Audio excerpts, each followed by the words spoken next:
In the sprawling mansion at the edge of Providence, where whispers replaced conversation and shadows moved with purpose, little Rosie hadn't spoken a word in 247 days.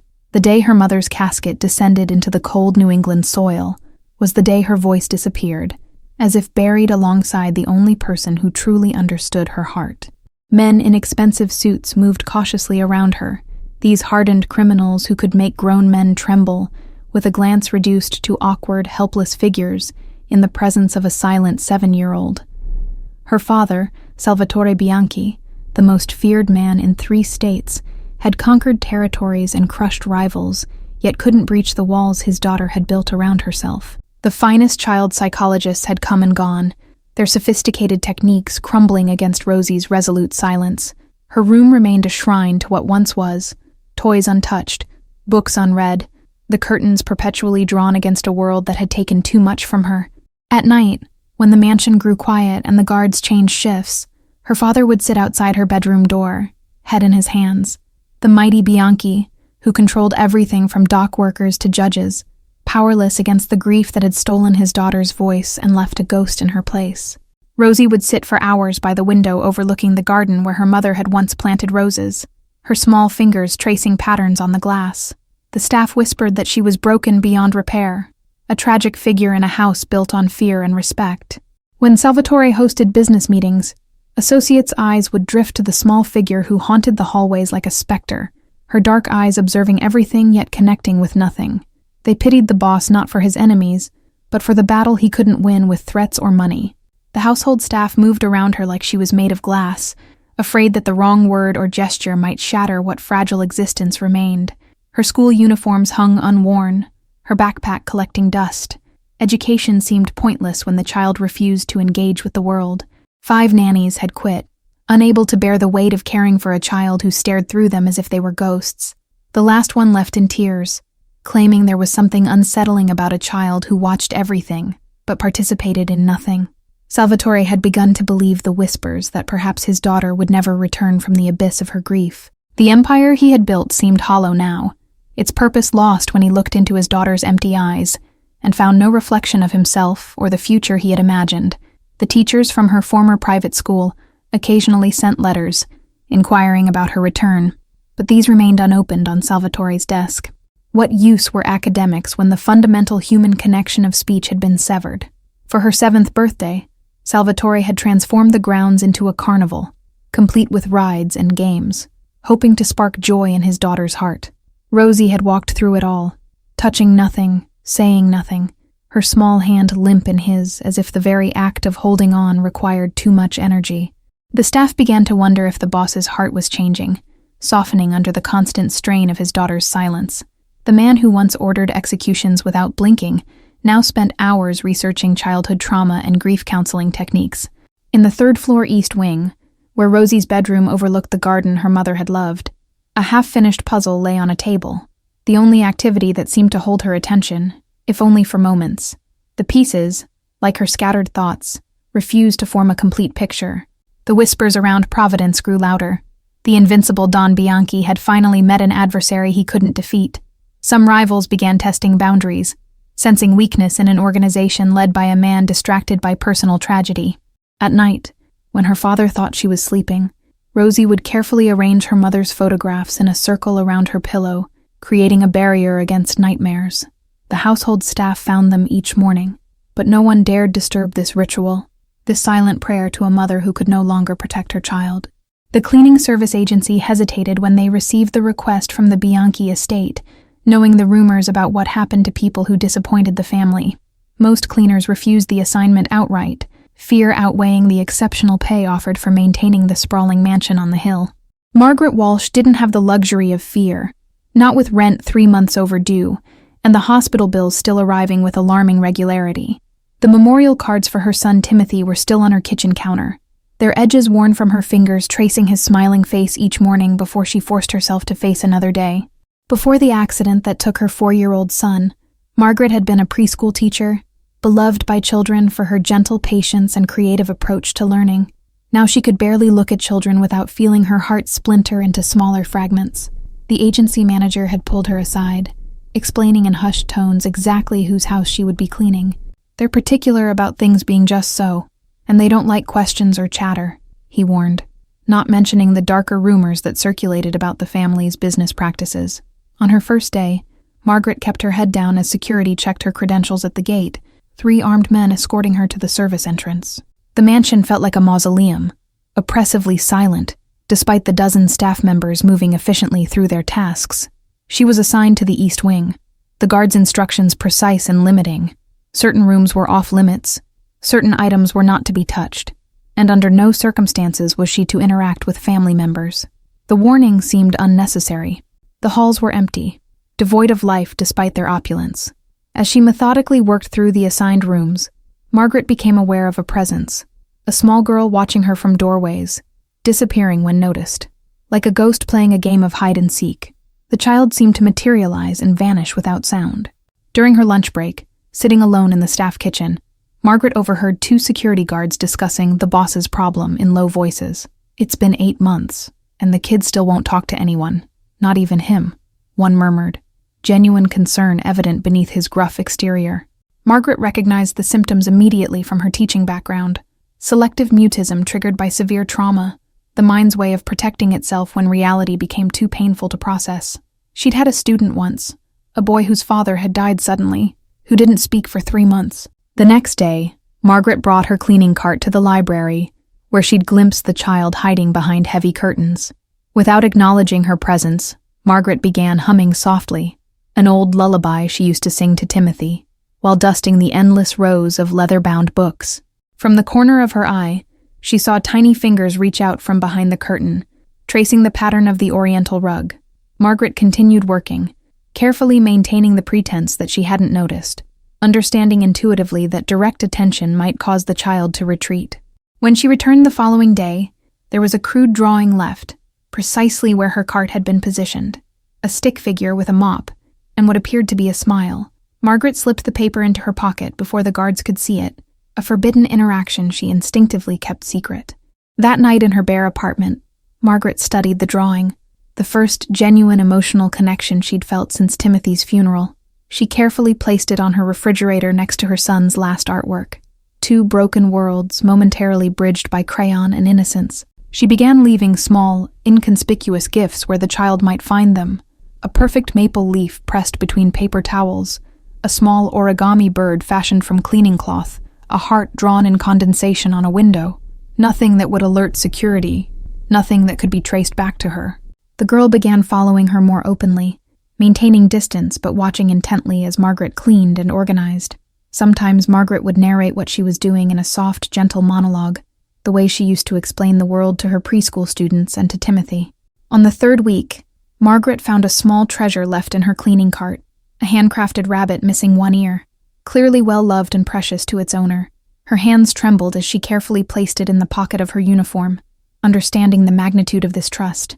That evening, she carefully stitched a new ear for the rabbit using fabric from one of Timothy's old blankets, her fingers remembering skills she thought grief had taken from her.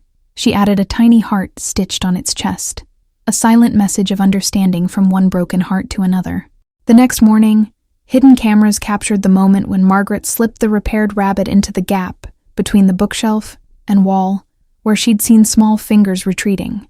Hours later, those same cameras recorded Rosie retrieving it, her expression changing for the first time in months as she noticed the repair. Salvatore Bianchi, reviewing security footage as he did obsessively since his wife's death, froze the frame on his daughter's face.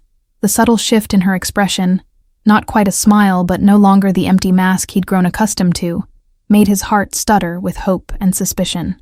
He summoned his head of security, requesting detailed background information on the new cleaning woman. "Everything, Paul. I want to know who she is, where she came from, and why my daughter is responding to her when she's ignored every professional we've brought in." The report arrived on his desk the following morning. Margaret Walsh, 34, former preschool teacher, widow son, deceased in a car accident 18 months prior. Clean record, no connections to rival families or law enforcement, drowning in medical debt despite insurance. Salvatore studied her photograph, trying to understand what made this ordinary-looking woman different from the specialists and caretakers who had failed to reach Rosie. There was something in her eyes that resonated with him, a familiar grief that no amount of money or power could erase. He instructed security to modify the surveillance protocol. Watch them, but don't interfere unless absolutely necessary. For the first time since his wife's death, Salvatore felt a flicker of something beyond the grinding responsibility of maintaining his empire while raising a traumatized child. Margaret noticed the change immediately. Guards maintaining greater distance, doors to previously restricted areas mysteriously unlocked, her access to the house expanding without explanation. The invisible chess game being played around her made her nervous, but her growing connection to the silent child kept her returning. One rainy afternoon, as thunder cracked outside the library windows, Margaret found Rosie curled in a window seat, eyes wide with fear at each lightning flash. Without hesitation, she sat beside her, not touching but close enough to offer security, and began telling a story about rain fairies collecting water for forest creatures. To Margaret's astonishment, the child leaned against her arm as the story continued, a physical connection that brought tears to her eyes. Through the hidden camera, Salvatore watched this simple interaction, his throat tight with emotions he hadn't allowed himself to feel in months. That night, Margaret found an envelope in her bag containing 3 months' worth of her outstanding rent in cash and a note with a single typed sentence, "Whatever you're doing, please don't stop." The handwriting was bold and masculine, the paper expensive, the message clear in its desperation. The following day, Margaret brought a small battery-operated planetarium, setting it up in the library without explanation. When darkness fell, she switched it on, transforming the ceiling into a swirling galaxy of stars and planets, a perfect recreation of the night sky Timothy had loved so much. Rosie's face in the starlight showed wonder, her small hand reaching upward as if to touch the projected constellations. Margaret softly named each one, explaining the myths behind them, creating a magical world where loss wasn't the end of the story but merely a transformation into something new. From his office, watching on the security monitor, Salvatore witnessed his daughter's face come alive in ways he had forgotten were possible. He poured himself a drink with trembling hands, torn between hope that Margaret could heal his daughter and fear of the vulnerability this represented. The quiet revolution happening in the East Wing did not go unnoticed by Salvatore's underboss, Bruno, whose loyalty to the family was exceeded only by his suspicion of outsiders. He'd seen empires crumble from within, starting with seemingly innocent infiltrations by those who appeared harmless. Bruno instructed 2 of his most trusted men to observe the cleaner's movements, convinced her influence over Rosie must have an ulterior motive. In his world, kindness was merely a mask for something more sinister, a philosophy that had kept him alive through 3 territory wars. Margaret sensed the increased scrutiny, the weight of unseen eyes following her through the mansion's corridors. She continued her work with practiced efficiency, her outward calm masking the anxiety that bubbled beneath the surface like a pot about to boil over. What neither Bruno nor his men could comprehend was the silent language developing between Margaret and Rosie, a glance that conveyed understanding, a small object left as a message, the careful positioning of books to create codes only they understood. Their shared grief had forged a connection deeper than words. In Rosie's room, previously untouched toys began appearing in new arrangements, evidence of play happening when no one was watching. The pristine bedsheets showed signs of use, the dust on her bookshelf disappeared, small but significant shifts that hinted at a child gradually returning to life. Salvatore began rescheduling meetings to coincide with Margaret's cleaning schedule, finding reasons to pass by the library or garden when she might be there with Rosie. He observed their interactions from a distance, studying the woman who had accomplished what his money and power could not. One rainy afternoon, as Margaret organized books in the library, she felt a presence behind her that wasn't Rosie's. Turning slowly, she found herself face to face with Salvatore Bianchi, his imposing figure softened by the unmistakable weariness of a parent worn thin by worry. "You were a teacher," he stated rather than asked, his voice low and controlled despite the intensity of his gaze. Margaret nodded, her hands instinctively tightening around the book she held, a shield against the power this man represented.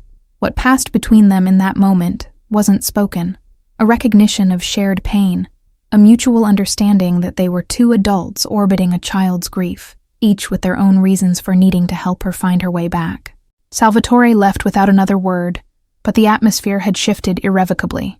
The next day, Margaret found her cleaning cart upgraded, the supplies replaced with professional-grade materials, and a small note, "Whatever she needs." No signature was necessary. The message was clear in its simplicity, and the implied permission to continue her unorthodox approach. In the garden where Rosie's mother had once tended roses, Margaret discovered the child attempting to water long-dead plants, her small face concentrated on the task, as if she could bring them back through sheer determination. Instead of explaining that the flowers were gone, Margaret brought seed packets the following day. Together they dug in the soil, Margaret demonstrating while Rosie mimicked her movements, planting bulbs that would sleep through winter before blooming in spring.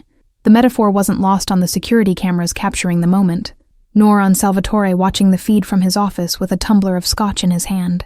Bruno's reports grew more urgent, as Rosie began leaving her room voluntarily, seeking out Margaret during her shifts, the security footage showing the child following the cleaner like a shadow. "We know nothing about her," Bruno insisted during a private meeting, "except that she's gaining influence over your daughter, and by extension, you." Salvatore's response was uncharacteristically philosophical. Sometimes the most dangerous person is the one who makes you hope again. He dismissed Bruno's concerns, but doubled the background checks on Margaret, diving deeper into her past, seeking any connection to rivals or law enforcement that might explain her effect on Rosie. What they found instead was heartbreak. Newspaper clippings of the accident that claimed Timothy Walsh's life, medical records showing Margaret's subsequent hospitalization for what was clinically termed acute stress reaction, and the systematic dismantling of a life once built around educating children, now reduced to cleaning houses to survive. The first word came unexpectedly, during a moment so ordinary it might have been missed, if not for the absolute silence that had preceded it. Margaret was wiping windows in the library, singing softly to herself, when a small voice behind her said simply, "Blue." The cloth slipped from Margaret's fingers as she turned, finding Rosie pointing at the sky visible through the freshly cleaned glass. The single word hung between them, precious and fragile as a soap bubble, neither wanting to acknowledge it too directly for fear it might disappear. Margaret continued cleaning, her heart racing beneath her calm exterior, responding with casual warmth. "Yes, it's very blue today, isn't it? The kind of blue that makes you think summer might last forever." She resisted the urge to report this breakthrough, understanding instinctively that pressure would only drive Rosie back into silence. Unknown to Margaret, every sound in the Bianchi mansion was recorded, every security feed analyzed. Within minutes, Salvatore had been notified that his daughter had spoken for the first time in 8 months, the single word, blue, prompting an emergency rescheduling of a meeting with rival family representatives. Bruno interpreted this development differently, seeing it as proof that the cleaner had established a dangerous level of influence. "She's gotten the girl to speak when specialists couldn't," he argued during a tense meeting with Salvatore. "We need to know what she's saying to her when cameras aren't watching." The following morning, Margaret found herself invited to Salvatore's office, a summons delivered by a stone-faced security guard that offered no opportunity for refusal. The journey through the mansion's west wing revealed a different world, one of business and power rather than domestic life. Salvatore stood when she entered, a courtesy that surprised her, gesturing to a chair across from his imposing desk. "My daughter spoke yesterday," he stated, eyes studying her reaction. "One word, but it's the first sound she's made since her mother's funeral." Margaret met his gaze steadily, sensing that her response would be measured carefully. "Children heal in their own time, Mr. Bianchi. Rosie's silence isn't stubbornness or defiance. It's protection against a world that became too painful too suddenly." A muscle twitched in Salvatore's jaw, the only indication that her words had affected him. "You lost a child," he said after a long pause. "My security team says that's why you understand her, why you can reach her when others can't." The directness of his statement stripped away Margaret's professional veneer, leaving her vulnerable in a room with a man known for exploiting weakness. "Yes," she replied simply. "I know what it's like when grief takes your voice. Sometimes the only people who can hear you are those who've experienced the same silence." Salvatore rose abruptly, moving to the window that overlooked the garden where Margaret and Rosie had planted bulbs. "Her mother was killed in a targeted hit meant for me," he revealed, his back to Margaret, shoulders rigid with the confession. "Rosie was in the car. They pulled her out before setting it on fire. A mercy from people who wanted me to live with the consequences rather than die quickly." Margaret absorbed this information without visible reaction, though her mind raced with implications. "And you've been keeping Rosie isolated since then, surrounded by security, afraid they might come back for her," she concluded, understanding now why the child's world had shrunk to the confines of the mansion. "I've been keeping her alive," Salvatore corrected, turning back to face Margaret with an intensity that made her breath catch. But I'm beginning to wonder if there's a difference between surviving and living, and which one I've condemned her to. The request, when it came, was not what Margaret expected. Salvatore asked her to expand her role beyond cleaning, to spend structured time with Rosie daily, to create a routine that might help the child reclaim some normalcy. The salary he offered was more than she'd made as a teacher, enough to clear her debts and start fresh. Bruno's objections were overruled, though his concerns about security protocols for the new arrangement created tension within the household. Additional cameras were installed in areas where Margaret and Rosie spent time together, guards positioned within earshot but out of sight. The annual gathering of Bianchi family associates was a tradition dating back generations, a display of power and unity that no personal tragedy could be allowed to disrupt. Rosie had been informed she would make an appearance, her first formal introduction to the wider family circle since her mother's death. Margaret spent the morning helping her prepare, styling her hair with gentle hands, and telling stories about brave princesses who faced dragons, a transparent metaphor for the evening ahead. Rosie remained mostly silent, though she now occasionally offered single words. Pretty, scared, stay, each one treasured like rare gems.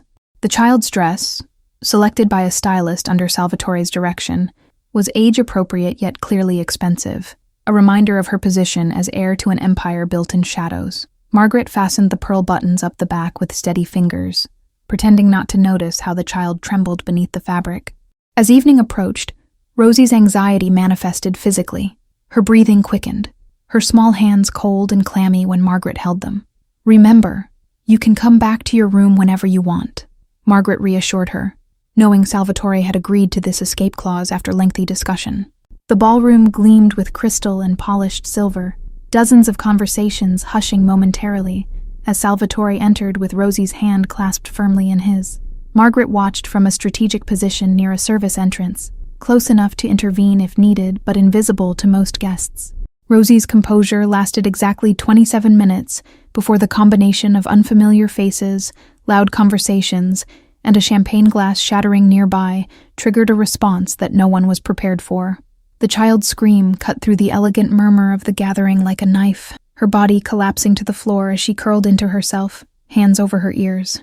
Security responded instantly, moving toward Rosie with hands on concealed weapons, scanning for external threats while guests backed away in confusion and alarm. Salvatore froze, caught between his roles as father and leader, the dual responsibilities momentarily paralyzing his response. Margaret moved without conscious thought, pushing past guards and guests alike to reach the child huddled on the polished marble floor. She knelt beside Rosie, creating a physical barrier between her and the startled onlookers, her voice low and steady as she guided the child through breathing exercises practiced during quieter moments. "Just like we talked about, Rosie. In through your nose while I count to 4, hold for 4, out through your mouth for 4, Margaret murmured, demonstrating the rhythm without touching the child, respecting the invisible boundary that panic had erected around her. Salvatore watched as his daughter gradually calmed under Margaret's guidance, her breathing slowing, her rigid posture softening incrementally. The gathered associates witnessed something few had seen before, uncertainty in their leader's eyes, a vulnerability that business rivals would interpret as weakness. Bruno moved efficiently through the crowd, redirecting attention, offering drinks and conversation, while subtly positioning loyal family members between the scene and any guests whose loyalty might be questionable. The damage control was seamless, but the incident had been observed and would be remembered. Margaret helped Rosie to her feet once the worst had passed, supporting her without seeming to as they made their way toward the nearest exit.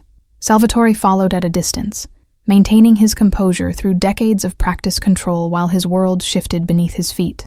In Rosie's room, with the door closed against the continuing festivities below, Margaret helped the child change into comfortable pajamas, neither mentioning the tears that occasionally slipped down Rosie's cheeks. They built a fort of blankets and pillows, creating a safe cave illuminated by the star projector, a sanctuary against the overwhelming world outside. Salvatore found them there an hour later, Margaret reading softly from a book about a lost bear finding his way home, Rosie's eyes heavy with approaching sleep. He stood in the doorway, watching this tableau of ordinary comfort that had been absent from his daughter's life for too long. When Rosie finally drifted to sleep, Margaret carefully extracted herself from the blanket fort, finding Salvatore still in the doorway, his expression unreadable in the dim light. "You knew exactly what to do," he said quietly as they stepped into the hallway, his question implicit in the statement. Bruno's network of informants brought troubling news. A rival family had discovered Salvatore's growing attachment to the cleaning woman and his daughter's improvement under her care.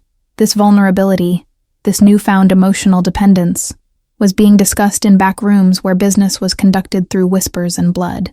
In the shadowy world where the Bianchis operated, personal attachments were liabilities, leverage points that could be exploited by enemies seeking advantage. Bruno presented his concerns during a private meeting. Surveillance photos spread across Salvatore's desk, showing Margaret and Rosie in the garden, at the library, moments of connection documented as evidence of danger. "She's not just helping the girl, boss," Bruno insisted, tapping a particularly clear image of Salvatore watching the pair from a distance, his expression unguarded. "She's changing you, and people are noticing. The Pescaros are saying you've gone soft, that you're distracted, that maybe it's time for new leadership in Providence." Salvatore's response was ice-cold, the temperature in the room seemingly dropping as he leaned forward. "Is that what you think, Bruno? That allowing my daughter to heal is a sign of weakness? That finding someone who can help her means I've lost my edge?" The threat beneath his measured tone was unmistakable.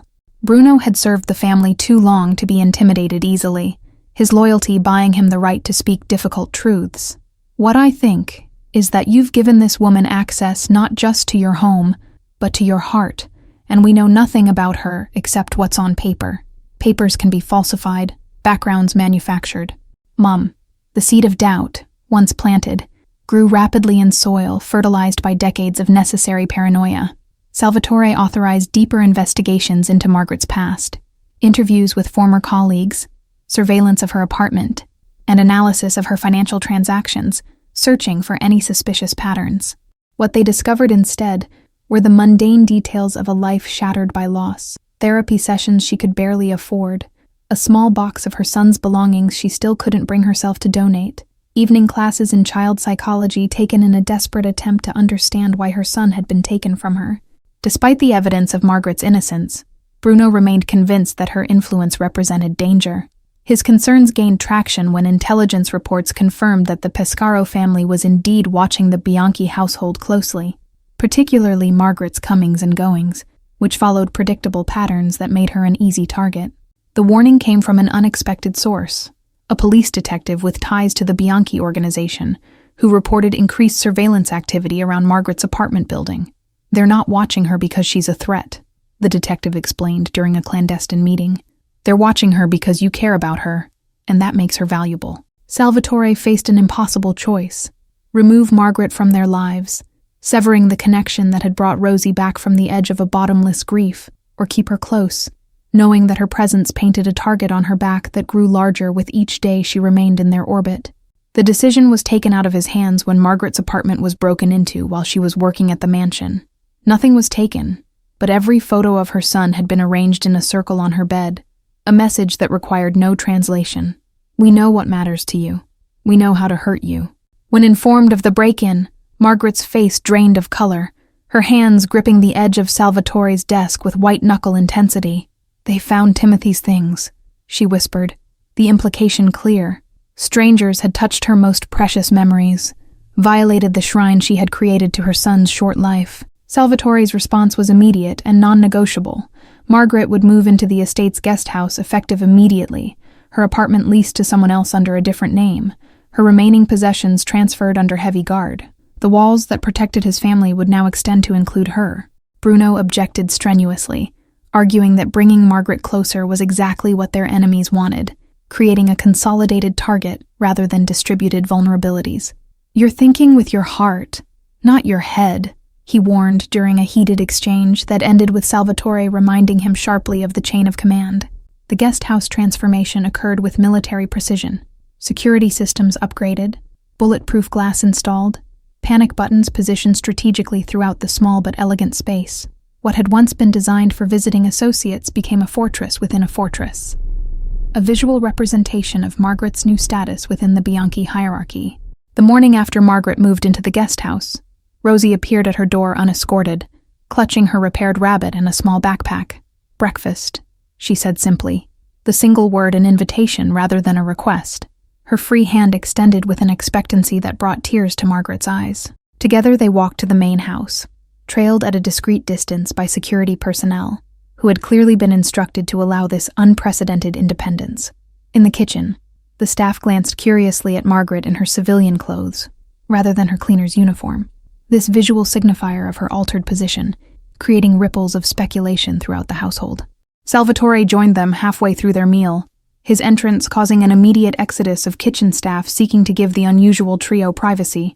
He poured coffee with his own hands, a domestic gesture at odds with the power he wielded beyond these walls, his eyes frequently darting to Rosie as she arranged fruit into patterns on her plate.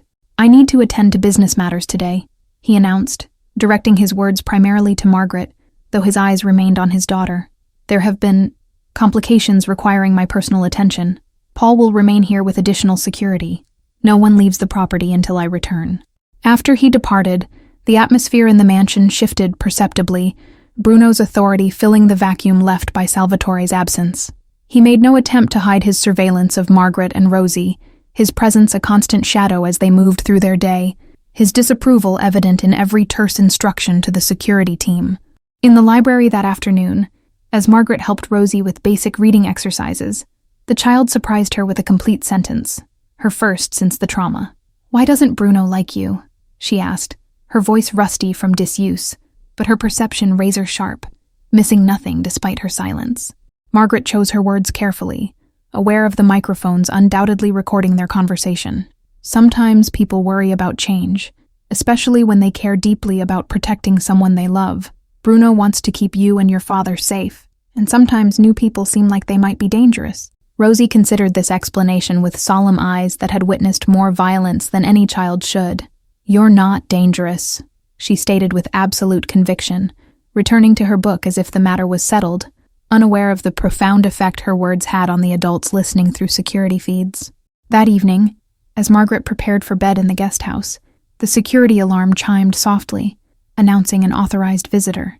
Salvatore stood at her door, his customary suit replaced by more casual attire, a bottle of wine in one hand, and a haunted expression that spoke of difficult decisions made and implemented. "The Pescaro underboss won't be a problem anymore," he said without preamble as she let him in, the statement hanging between them like a test. Would she ask for details she was better off not knowing? Or would she accept the reality of who he was and what his world required? Margaret's response surprised both of them. She took the wine bottle from his hand and moved to the kitchen for glasses, her silence neither condemnation nor approval, but simple acceptance of complexities beyond her control. "Rosie formed a complete sentence today," she offered instead, changing the subject to safer ground. They sat in her small living room, the security monitors visible on her wall displaying the perimeter of the guest house, a constant reminder of danger and protection.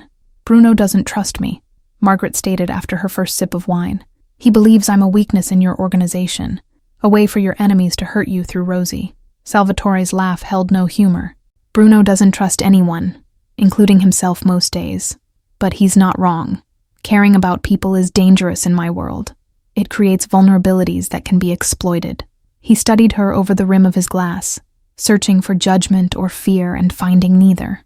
"I understood what I was walking into when I moved here," Margaret replied, her gaze steady and direct. "I've spent 18 months drowning in grief for my son, going through motions that looked like living but weren't. Helping Rosie has helped me too. Some risks are worth taking." Something shifted between them in that moment, an acknowledgement of truths too complicated for simple definition. They talked for hours, about Rosie's progress, about Timothy, about the wife and mother whose absences had shaped them all, their conversation carefully avoiding the bloodier aspects of Salvatore's business, while never pretending they didn't exist. Dawn was breaking when Salvatore finally left, their connection deepened by shared vulnerability and mutual respect. Neither could have predicted that as they spoke, Bruno was meeting with associates concerned about the family's changing dynamics, men who saw Salvatore's evolving priorities as evidence of weakness rather than growth. The warehouse on the outskirts of Providence had served as a Bianchi distribution center for decades, its unremarkable exterior concealing operations that generated millions in revenue annually. On a rain-slicked Tuesday afternoon, it became something else entirely, the backdrop for a power struggle that had been brewing since Margaret entered their lives. Salvatore received the call during a rare moment of normalcy. He'd been watching Margaret help Rosie plant flowers in small pots for her windowsill, the domestic tranquility a sharp contrast to the message delivered in his security chief's tense voice. Bruno's called a meeting at the waterfront facility. They're saying it's about the future of the family business. The code was clear to anyone who had navigated family politics for as long as Salvatore had. This was a challenge to his leadership, a calculated move while his attention was divided between business and the growing attachment to the woman who had transformed his daughter's life. He left immediately, increasing security around the mansion with a terseness that betrayed his concern. Margaret noticed the additional guards, the heightened vigilance that descended over the estate in Salvatore's absence. She maintained Rosie's routine with forced calm, reading stories and completing simple art projects, while carefully monitoring the silent communications passing between security personnel. The hours stretched painfully, as afternoon faded to evening with no word from Salvatore. Paul, the head of household security, began checking his watch with increasing frequency, his hand never straying far from the concealed weapon beneath his jacket. When the call finally came, his face transformed from professional detachment to genuine alarm. "Get them to the panic room," he ordered the nearest guards. All pretense of normal operations abandoned as he strode toward Margaret and Rosie in the library. "Now, no questions. Move." His urgency brooked no argument as he herded them toward the concealed entrance behind a bookcase that Margaret had only been shown theoretically during her security briefing. Inside the fortified space, with steel doors sealing them from the outside world, Paul finally explained, Salvatore had been ambushed at the warehouse, Bruno's loyalty proven false by a carefully orchestrated coup attempt. "The boss is alive," he assured them, though his expression suggested the situation remained dire. "But there's a cleanup operation underway. You'll stay here until we're certain the property is secure." Hours passed in the windowless room, Rosie eventually falling asleep on the small bed, while Margaret remained awake, her mind constructing and discarding scenarios of what might be happening beyond their shelter. When the door finally opened, she expected Paul or another security team member, not Salvatore himself, his expensive suit stained with substances she chose not to identify, his expression hardened by whatever had transpired. "It's over," he stated simply, his eyes softening as they found Rosie sleeping peacefully despite the chaos that had erupted around their carefully constructed new normal. "Bruno miscalculated how many men would follow him. Those who remained loyal have been rewarded. Those who didn't?" He left the sentence unfinished, unnecessary details hanging in the space between them. Margaret approached him slowly, her eyes cataloging the small injuries visible on his face and hands, defensive wounds that told a story of direct conflict rather than ordered execution. Without speaking, she led him to the small bathroom in the corner of the panic room, wetting a clean towel to gently wipe blood from a cut above his eyebrow.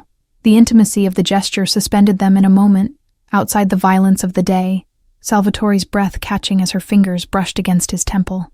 "You should be afraid of me," he murmured, his voice barely audible. "After what I did today, what I've done my whole life, you should be running as far from me as possible." Margaret's hands remained steady as she continued cleaning his wounds. "I'm not naive about who you are, or what your business entails," she replied quietly, mindful of Rosie sleeping nearby. "I made my choice when I moved into the guest house. I choose to see the father who would burn down the world to protect his daughter, not just the man who controls providence through fear." Something broke open in Salvatore then, a dam of emotion held in check by decades of necessary ruthlessness. He pulled Margaret against him, his embrace fierce and desperate, seeking connection rather than passion, affirmation of humanity when he had spent the day demonstrating its absence. She held him without hesitation, offering strength rather than taking it. Later, with Rosie awake and the three of them escorted back to the main house under heavy guard, Margaret watched as Salvatore knelt before his daughter, explaining in simple terms that bad men had tried to hurt them, but were now gone. The child's response astonished them both. She reached out to touch her father's injured face with gentle fingers, then turned to Margaret with perfect clarity in her eyes. "You fixed my rabbit. Can you fix Daddy too?" In the weeks that followed, as Providence's underworld adjusted to the reminder of Salvatore's ruthless efficiency, the Bianchi household underwent its own revolution. Margaret's role evolved from unofficial therapist to something more integral, her presence at family meals and business functions becoming expected rather than exceptional. Rosie's progress accelerated with stability. Full sentences gave way to paragraphs. Silence transformed into occasional laughter. She began asking questions about her mother, retrieving memories long suppressed by trauma. Grief, finally finding healthy expression through stories and shared remembrance. The first time Salvatore kissed Margaret was in the garden Rosie had helped restore, surrounded by blooms that symbolized renewal and second chances. The moment was unplanned, growing naturally from a conversation about the future, about possibilities neither had dared consider during their darkest days of grief. Rosie found them there, her small face lighting with understanding beyond her years. "Are we going to be a family now?" she asked, the directness of childhood cutting through adult complications with perfect precision. The question hung in the summer air, weighted with potential and fragile hope. "I think perhaps we already are," Salvatore answered, looking to Margaret for confirmation, for permission to believe in something he had never thought possible. Redemption through love rather than penance through isolation. Her smile was answer enough, the three of them connected by loss and healing and unexpected second chances. 6 months later, as autumn painted Providence in amber and gold, Margaret officially adopted Rosie in a private ceremony, attended only by those who had earned absolute trust. The paperwork made official what had already been true, that families are sometimes formed in the aftermath of shattering loss, built from broken pieces that fit together in unexpected ways. Thank you all for following this story. If you enjoyed it, please write in the comments where you're watching from. And don't forget to like, subscribe, and share the video, because your support is important for me to continue creating here.